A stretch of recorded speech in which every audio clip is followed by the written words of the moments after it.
Hello everyone, welcome back to Arasi. Small ಬಾರ್ಡರಲ್ಲಿ semi Kanchi ಸ್ಯಾರೀಸ್ನ present ಮಾಡ್ತಾ ಇದ್ದೀನಿ. 4 ಕಲರ್ಸಲ್ಲಿ ಅವೈಲಬಲ್ ಇದೆ. ಇದು ಬಂದು ರಸ್ಟ್ ಆರೆಂಜ್ ಕಲರ್. ಸೊ ಇದು ಗೋಲ್ಡ್ ಝರಿ ವ್ಯೂಡ್ ಆಗಿರುತ್ತೆ. ಸೊ ಇದ್ರದ್ದು ಪಲ್ಲು ಬಂದು ರಿಚ್ ಆಗಿ ಬಂದಿದೆ. ಪಲ್ಲು ಆ್ಯಂಡ್ ಬ್ಲೌಸ್ ಬಾಟಲ್ ಗ್ರೀನಲ್ಲಿ ಕೊಟ್ಟಿರ್ತಾರೆ.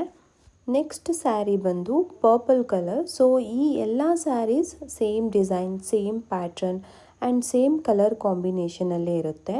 ಗಿಫ್ಟಿಂಗ್ ಪರ್ಪಸಿಗೆ ಇದು ಪರ್ಫೆಕ್ಟ್ ಅಂತಲೇ ಹೇಳ್ಬೋದು. ತುಂಬ ಜನ ನಮಗೆ ಸ್ಮಾಲ್ ಬಾರ್ಡರಲ್ಲಿ ಕಂಚಿ ಸ್ಯಾರೀಸ್ನ ತರಿಸಿ ಅಂತ ಕೇಳ್ತಾ ಇದ್ರಿ. ಸೊ ಹಾಗಾಗಿ ಈ ಸ್ಯಾರೀಸ್ ತೊಗೊಂಡು ಬಂದಿದ್ದೀವಿ. ಸೊ ಎಲ್ಲ ಸ್ಯಾರೀಸ್ ಸಿಂಗಲ್ ಪೀಸ್ ಮಾತ್ರ ಅವೈಲಬಲ್ ಇರುತ್ತೆ. ಸೊ ಬೇಗ ವಾಟ್ಸಪ್ ಮಾಡಿ ಬುಕ್ ಮಾಡ್ಕೊಳ್ಬೇಕು, ಯಾಕಂದರೆ ಲಿಮಿಟೆಡ್ ಸ್ಟಾಕ್ ಇರೋದ್ರಿಂದ ಬೇಗ ಸೋಲ್ಡ್ ಔಟ್ ಆಗೋ ಚಾನ್ಸಸ್ ಇರುತ್ತೆ. ಇದು ಬಂದು ಲೈಲಾಕ್ ಕಲರ್. ಇದು ಸೆಲ್ಫ್ ಕಲರಲ್ಲೇ ಬಂದಿದೆ. ಇದಕ್ಕೆ ಯಾವುದೇ ರೀತಿ ಕಾಂಟ್ರಾಸ್ಟ್ ಬರೋದಿಲ್ಲ. ಸೊ ರಿಚ್ ಪಲ್ಲುನಲ್ಲಿ ಬಂದಿರುತ್ತೆ. Thank you.